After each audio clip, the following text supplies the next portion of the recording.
You have a goal to prepare for exams, start working, go to the gym. These things could make your life so much better, but you have zero energy for them. You think, I'll start tomorrow, then you scroll through TikTok for 5 minutes and tell yourself you'll start later for sure. But later never comes. Why? It's not because you're lazy forever. I used to be the same way until I learned one thing that instantly made my laziness disappear for good. Now I physically can't be lazy. It just doesn't work anymore. And here's a step-by-step way for you to do the same. Your goal is meaningless. Think about Bill Gates. He wasn't too lazy to build his tech. He was obsessed with his idea, working day and night on it. He even dropped out of college just to have more time to work.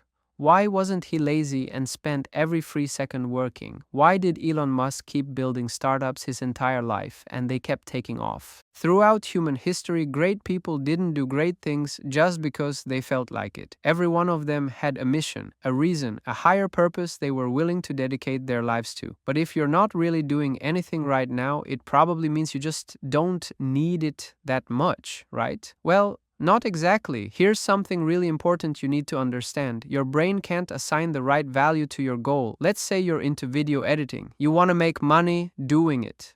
But your brain doesn't see any big reason to actually start.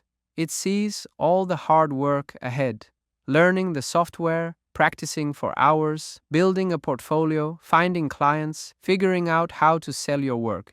And even then, there's no guarantee it'll work out. So your brain's like, yeah, that sounds like a lot. Let's not. It sees a long road with no instant payoff. But here's the thing. If you make your brain believe that doing this has more value than the pain it'll take, it literally becomes unprofitable for it not to do it. And that's when laziness disappears. Now here's the main idea I want you to really get. If you had just one summer to become the person you want to be, just one, would you do it? Most people would say, yeah, of course. But in reality, only a few actually would. So let's raise the stakes. What if you had that same one summer to become who you want to be?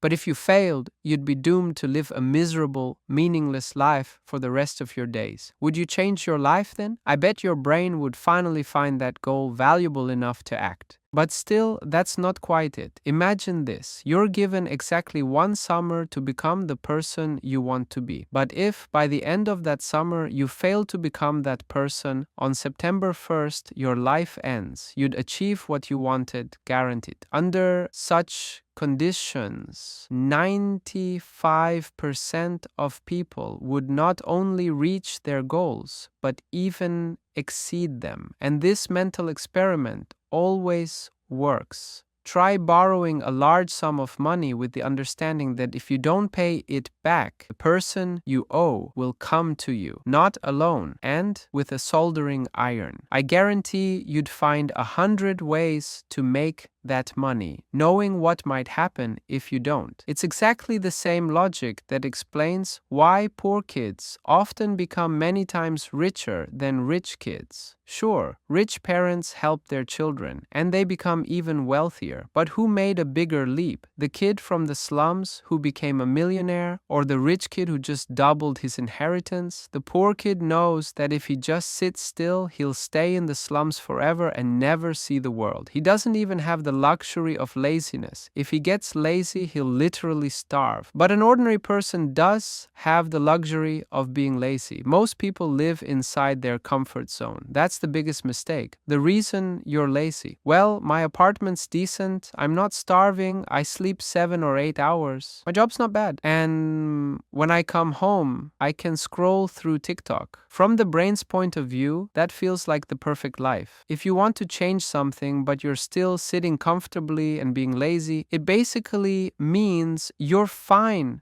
as you are. Nothing big has happened in your life that would push you to stop being lazy. Now, after the theory, you need to know 4 practical methods to eliminate laziness forever. After using these, I physically can't be lazy anymore. And no, this isn't clickbait. I literally can't. Method 1. The task is too big. As I mentioned before, with video editing, the brain sees it as too long of a journey. Scrolling TikTok feels way easier. That's why you should never set overly large or unreachable short-term goals. So instead of big goals, set small ones, and most importantly, don't force yourself. Instead of saying, I'll solve 100 problems, can say, I'll just do 3, and if I don't like it, I'll stop. I guarantee that once you start, you'll get into the flow and won't want to stop. Or let's say you want to learn video editing. Instead of telling yourself, I'll edit all day, say, I'll just do 30 seconds of the video and then decide whether to continue. So I think you get it. The most important thing is simply to start. If we compare the mental pain, taking one small step forward is always easier than taking 100 at once. Method 2. External stimulus. This could be someone nearby who keeps you accountable. Your mom, brother, friend, or even your Telegram followers. The brain senses a threat. It knows that if it doesn't act, there'll be negative consequences. That's why an external stimulus always works. Method 3.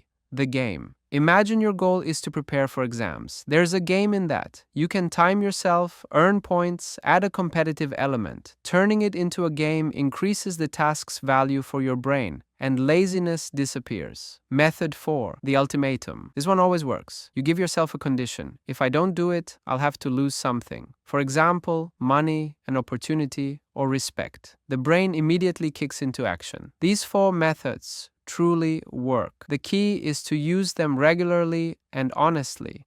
After that, laziness simply stops being a problem.